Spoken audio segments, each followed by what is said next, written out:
ሰላም በድጋሚ ዛይንቴክ ነኝ መጥቻለሁ ከአዳዲስ መረጃዎችን እንዲሁም ደግሞ የተወሰኑ አፕዴት የማደርጋቸው ጉዳዮች አሉ። በእነሱ ዙሪያ ነው ዛሬም ተመልሼ የመጣሁት። ከዛ በፊት የባለፈውን ቪዲዮ ከዚህ በፊት አፕሎድ ያደረግኳቸው 3 ቪዲዮዎች አሉ እዚሁ ዛይንቴክ ዩቲዩብ ቻናል ላይ ማለት ነው። ይሄኛውም ደግሞ ከአንድ ቀን በፊት ማለትም አሁን ዛሬ ሴፕቴምበር 14 ነው ይህንን ቪዲዮ በምቀርጽበት ሰዓት አፕሎድ ከተደረገ ጊዜ ጀምሮ ወደ 45 ያህል ተመልካቾቼ ኮሜንት አድርጋቸዋል። በጣም አድርጌ ነው የማመሰግነው። በጣም ፖዚቲቭ የሆነ ኮሜንት ነው እያየሁት ያለው ማለት ነው።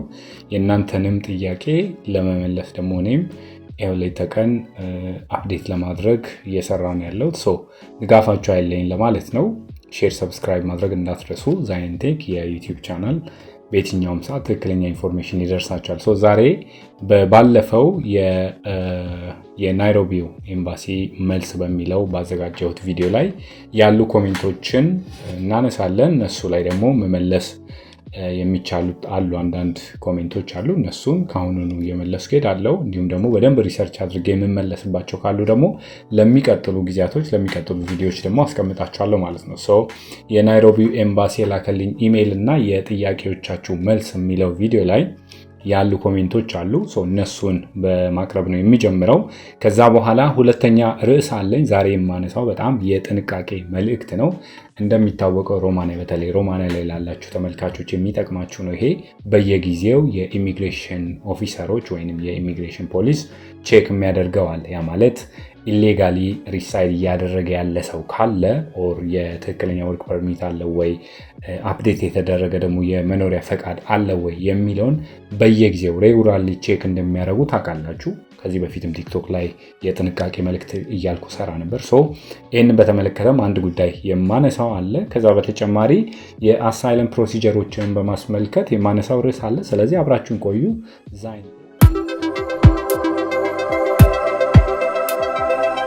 እሺ፣ በባለፈው ቪዲዮ የመጨረሻው ቪዲዮ የተለቀቀው ላይ ያሉ ኮሜንቶች አሉ። ከነሱ ላይ የተወሰኑ ሜንሽን ማድረግ ፈልጋለሁ በዚህ ቪዲዮ ላይ ማለት ነው። ለቃለ መጠይቅ ለምሳሌ አንድ አለ ዮኒ ባሩ 2174 ኮሜንት ላይ በኬንያ የሚገኘው የሮማንያ ኤምባሲ ለምንድነው ቃለ መጠይቅ አያደርግም ይላል። ለቃለ መጠይቁ የዛሬ 2 ወር ገደማ መልክቼ ነበር ይላል። ባለው አሰራር ስቲል ኦፍኮርስ የአዲስ አበባው ከሰስፔንድ ከተደረገ በኋላ ኬንያ ላይ ኢንተርቪው እየተደረገ እንደሆነ ነው የሚታወቀው። ስለዚህ አመልክተህ ከሆነ በእርግጠኝነት አፖይንትመንት ወስደህ ቀኑን ለአፕሊኬሽን ለኢንተርቪው መቅረብ አለብህ። ዮኒ ባሩ እንደገና ኮሚኒኬት ብታደርጋቸው ኦር ሌላ በአንተ እንትን ኮሚኒኬት የሚያደርግ ሰው ካለ እነሱ ኢሜይል ማድረግ አለባቸው ለኤምባሲ። ምክንያቱም ኦልሬዲ አፕላይ አድርገህ ከሆነ አፖይንትመንት ተሰጥቶ ከሆነ በቀኑ መሄድ አለብህ ኦፍኮርስ። ግን አሁን ለምንድነው ቃለ መጠይቅ አያደርግም የሚለው አፕላይ አድርገህ ቀጠሮ ከተሰጠው ኦፍኮርስ መደረግ አለበት። ስለዚህ ኮሚኒኬት አድርግ እንደገና በኢሜይል ማለት ነው። ዳንኤል ለሚሴ በመጀመሪያ ኢንፎርሜሽን በጣም አሪፍ ናቸው፣ በርታ። በጣም አመሰግናለሁ ዳንኤል ለሚሴ። የኔ ወርክ ፐርሚት የ6 ወር ነው፣ ከመጣልኝ 2 ወር ነው። ሳላስቀጥር ጊዜው ቢያልፍ ምንድነው የሚፈጠረው? ሌላ ደግሞ በልጆች ኬንያ ሄደው ካንስል ተደርገው ሰምቻለሁ። እዛም ሄደህ እንደዚህ የሚያጋጥም ከሆነ ምን ማድረግ አለብን? መልሱን እጠብቃለሁ ብሏል። ምንድነው ይሄ? በዋናነት ኤክስፓየር የሚያደርግበት ተርም አለ ኦፍኮርስ። ግን አሁን ያንተ ከመጣልኝ 2 ወሩ ነው ያልከው። በዚህ 2 ወር ውስጥ የሚመከረው ቀጠሮ አስይዘ ኢንተርቪው ብታደርግ ነው የሚሻለው። አንዳንድ ቦታዎች ላይ ቀጠሮ ኤምባሲ ላይ ቶሎ ማይፈጸም ከሆነ ከዚህ ኢሚግሬሽን ኦፊስ እንደገና መላክ ስለሚችል ማለት ነው ያንን ከቀጣሪ ወይም አፕላይ ከተደረገው ካምፓኒ ጋር ኮሚኒኬት አድርገህ ሌላ ወርክ ፐርሚት መውጣት ይችላል በዛው ማለት ነው። ምን ችግር የለውም። ሌሎች ልጆች ሄደው ካንስል ተደርጓል። ምናልባት ካንስል የተደረጉበት ብዙ ምክንያቶች ሊኖሩ ይችላሉ። ምናልባት ልጆቹ በቂ መልስ ላይሰጡ ይችላሉ፣ ኦር የተጠየቁትን ላይመልሱ ይችላሉ፣ ኦር የካምፓኒው ደግሞ ጥሩ አይነት ሂስትሪ ከሌለው ሮማንያ ላይ በተለይ ይሄ ብላክ ሊስት ውስጥ ያሉ ካምፓኒዎች ከሆኑ አንዳንዴ ፌል የሚያደርግበት ወይ ሊፈጠር ይችላል። በዋናነት ግን የአፕሊካንቱ በኢንተርቪው ሰዓት ያለው አቋም ነው የሚወስነው። ለተጠየቀው ጥያቄ በቂ መልስ መስጠት አለበት። ያ ማለት ካምፓኒ ፕሮፋይል ሊጠየቅ ይችላል፣ አካባቢውን የት እንዳለ ሊጠየቅ ይችላል፣ ሄዶ የሚሰራውን ስራ ምንድን ነው የሚሉ ጥያቄዎች ራሱን ኢንትሮዲውስ የማድረጉን ነገር በበቂ አሟልቶ በኮንፊደንስ የሰጠ ሰው ከሆነ የሚወድቅበት ምክንያት አይኖርም። እነዚህ ናቸው ዳንኤል። አይ ሆፕ መልሼልሃለሁ። ተጨማሪ ነገርም ካለ ኢሜይልም ማድረግ ትችላለህ፣ ምንም ችግር የለም። ፉኔቲ የሚል ኮሜንት አለ። ሮማንያ ክሊኒንግ ጆብ እንዴት ነው ብሮ የሚል ጥያቄ ነው። አብዛኛው በዚህ በአንስኪልድ ወርከር ቪዛ ነው የሚመጣው እዚህ ሀገር እንደምታውቁት። የክሊኒንግ ጆብ ኖርማሊ አብዛኛው ሰው የሚመጣበት ነው። በተለይ ሴቶቹን የሚያስመጡበት በዚህ ነው እና እንደ መግቢያ ኦፍኮርስ ጥሩ መግቢያ ስራ ሊሆን ይችላል። ስለዚህ ወደ ሌሎቹ ስራዎች ደግሞ ከትንሽ ጊዜ በኋላ ለማደግ ይሄኛው እንደ መግቢያ አሪፍ ስራ ነው። ቅዱስ ሚካኤል በርታለን ወንድም አለም ቴንክ ዩ በጣም። ሰሚራ ዋይ 9K ሚል አለ። እሱ ላይ ታንክስ ብሮ ይላል። እኔ ሮማንያ ፕሮሰስ ከጀመርኩ 9 ወር ሆነኝ። ምንም አይነት ፐርሚት አልተላከልኝም። የጀመርኩበትም ምንም አላሉኝም። ሁልጊዜ ስጠይቅ እየተሰራ ነው የሚሉኝ። ምን ማድረግ እንዳለብኝ ብትነግረኝ። እዚህ ጋር ብዙ ነገር ማንሳት ይቻላል። አንዳንዴ ተጀምረው ይሄ የሚቆዩበት ምክንያት ከብዙ አንጻር ማየት ይቻላል። አንዳንዴ የራሱ ይሄ የቢሮክራሲው የኢሚግሬሽን ኦፊሶች ጋር አንዳንዴ የሚጓተትበት ወይ አለ። የሆነ ጊዜ ለምሳሌ ባለፈው ዓመት ሲስተም ሲሰራ አልነበረም። ቀጠሮ በሚያዝበት ሰዓት በጣም አስቸጋሪ ነበር። እንደዛ አይነት ምክንያቶች ተይዘው በየጊዜው 2-3 ሪአፕላይ በሚደረግበት ሰዓት ጊዜው እየረዘመ የሚሄድበት ሁኔታ አለ። እንደዛ አይነት ነገሮች ተፈጥረው ሊረዝም ይችላል። አንድ ሁለተኛ ደግሞ ምንድነው የመጀመሪያው አፕላይ ተደርጎ ያ ካምፓኒ እንዳልኩት ቅድም ጥሩ ሂስትሪ ከሌለው በተለይ በታክስ እና በሌሎች ጉዳዮች የዚህ ሀገር መንግስት ወር የውጭ ጉዳይ ሚኒስቴር ወር በኢሚግሬሽን ኦፊሶች ብላክ ሊስት ውስጥ ያለ ካምፓኒ ከሆነ ወርክ ፐርሚት በቀላሉ ለማውጣት ይቸገራል። አንዳንዴ እንደዛ አይነት ይሄ የታክስ ማጭበርበር ሊሆን ይችላል፣ ያለ መክፈል ሊሆን ይችላል፣ ሙስና ሊሆን ይችላል። ከዚህ በፊት የፎሬን ወርከሮችን አምጥቶ የሆነ ነገር ሪከርድ የተደረገበት ካምፓኒ ወይም ሪፖርት የተደረገበት ከሆነ ወርክ ፐርሚት ኢሚግሬሽን ኦፊስ ላይ ለማውጣት ይቸገራሉ ካምፓኒዎች እዚህ ሀገር። እንደዛ አይነት ነገር ስለሚኖር እኔ ምንድነው ሪኮመንድ የማደርገው ይህንን ስራ እየሰራ ያለን ሰው ኮሚኒኬት አድርጋችሁ አውርተኸው እንደገና ያለው ምንድነው ምክንያቱ ኦር ሌላ ካምፓኒ ላይ ለምንድነው አፕላይ ማይደረገው የሚለውን ነገር መጠየቅ ነው የሚሻለው ማለት ነው። ይሄ ለሰሚራ ኮሜንት ነው የተመለሰው። ዘካሪያስ ገቢ ያለ ኤምባሲው አዲስ አበባ ካልተከፈተ እዚህ ኢትዮጵያ ውስጥ ፕሮሰስ ጀመረ ሰው ኬንያ ሄዶ ቃለ መጠይቅ መስጠት ይችላል ወይ? በትክክል ይችላል። አፖይንትመንት አስይዞ ቀጥታ መሄድ ይችላል። ምንም ችግር የለውም። እነዚህ ናቸው ኦልሞስት ካሉት ሜይን ብዬ ያወጣኋቸው ኮሜንቶች አሉ። እነዚህ ነው ለመመለስ የሞከርኩት።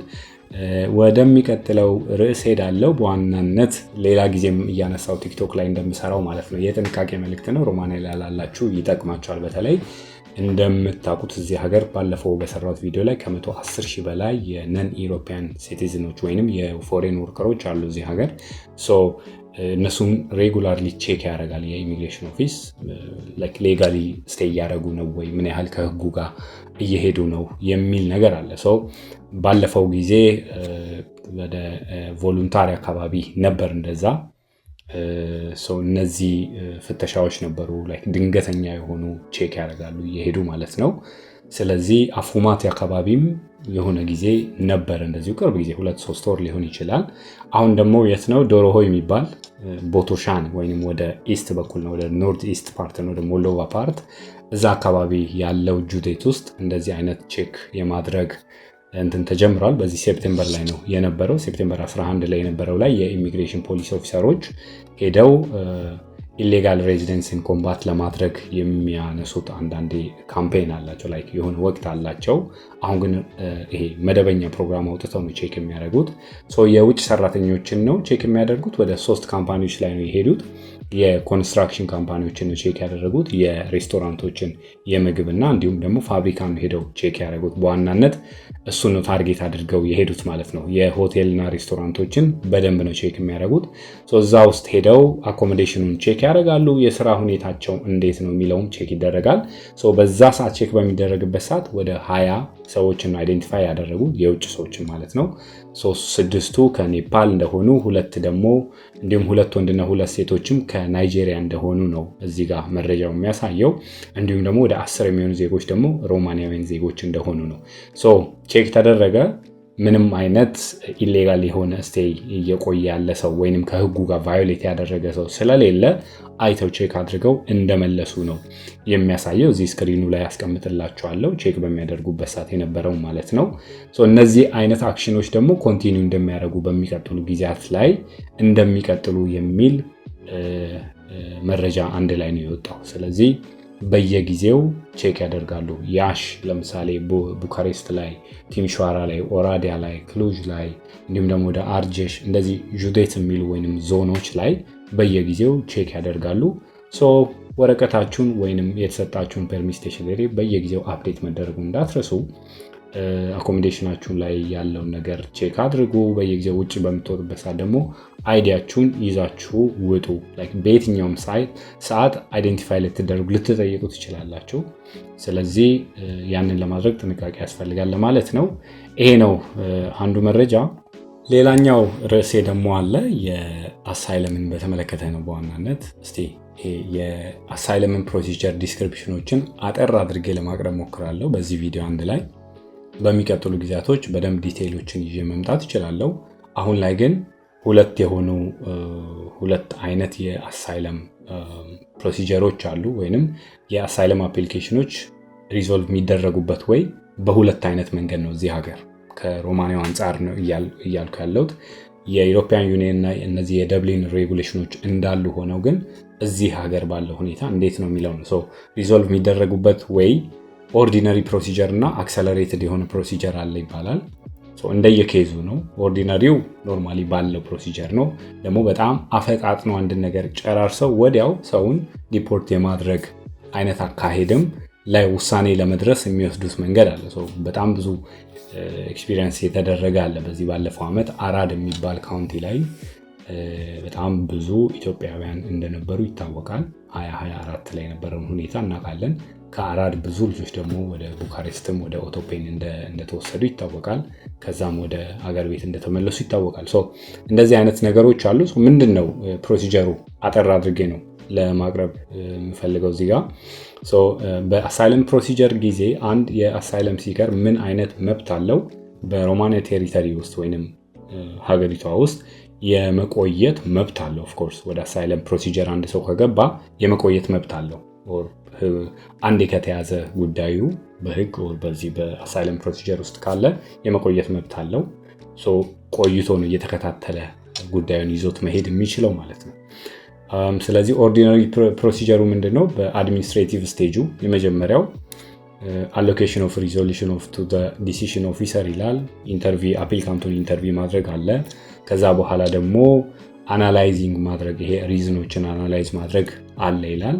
ያ ማለት አሳይለም ሲከሩን ቤዝድ ኦን ከሱ በሚገኙ ዳታዎች ወይንም ከሚገኙ ፋይሎች በሱ ምክንያት ነው አብዛኞቹን ነገሮች አናላይዝ ማድረግ እና ኢንፎርሜሽኖችን የመሰብሰብ።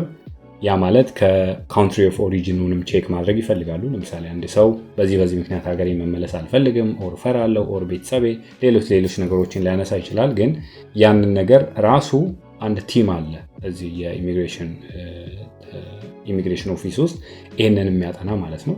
የዛን ሰው ካውንትሪ ኦፍ ኦሪጂን የማጥናት ኢንፎርሜሽን የመሰብሰብ አናላይዝ የማድረግ ቲም አለ። እሱን የሚሰሩት ራሳቸውን ችለው። ከዛ በኋላ ደግሞ ሪዝንድ የሆነ ዲሲሽን ወይንም ጃጅመንት ነው እና ደግሞ ኮሚኒኬሽን ኦፍ ዲሲሽን፣ ፋይናሊ ዲሲሽኑን ማሳወቅ ለአፕሊካንቱ። እነዚህ በጣም ሜን የሆኑ ስቴጆች ናቸው በኦርዲነሪ ፕሮሲጀር። በሚቀጥለው ጊዜ ደግሞ አክሰለሬትድ የሆኑ ፕሮሲጀሮችን እንዲሁም ደግሞ እስካሁን ድረስ ባለው ኤክስፒሪየንስ ደግሞ እንዴት ነው ሮማኒያ ላይ በእውነት አሳይለም ሲከር አክሴፕት የማድረግ ኦር በዚህ በሰብሲደሪም ይሁን በኖርማሊ በአሳይለም ሲኪንግ ላይ ያሉ ልጆችን አክሴፕት ተደርገዋል ወይ፣ ምን አይነት መረጃ አለ እስካሁን ኦር ሂስትሪው እንዴት ነው የሚለውን በሚቀጥለው ጊዜ አዳዲስ ሪሰርች አድርጌ እመለሳለሁ። ለዛሬ ይዤ የመጣሁት በሶስት ርዕስ ነው። ቅድም እንዳልኳችሁ የመጀመሪያው ኮሜንት ላይ ያሉትን መልስ የተወሰኑትን መልሻለሁ። ሁለተኛው ደግሞ የጥንቃቄ መልእክት ነበር። ሶስተኛው ደግሞ የአሳይለም ፕሮሲጀር ላይ ያለው አጭር የሆነ ዲስክሪፕሽን ነው ለማቅረብ የሞከርኩት። እንግዲህ ዛይንቴክ እንዲህ እያለ ይቀጥላል። ሰብስክራይብ፣ ሼር እና ላይክ ማድረግ እንዳትረሱ። ኮሜንት አድርጉ፣ ለሌሎችም ሼር አድርጉ። የሚጠቅማችሁ ኢንፎርሜሽን እዚህ ጋር ስታገኙ ለሌሎች ወንድሞች እህቶች፣ ሌሎች ውጭ ላሉትም ማድረስ ትችላላችሁ ማለት ነው። ኦቴንቲክ የሆነ ኢንፎርሜሽን ሁሌም እንዲደርሳችሁ ሰብስክራይብ አድርጋችሁ የደወል ምልክቷን ተጫኑ።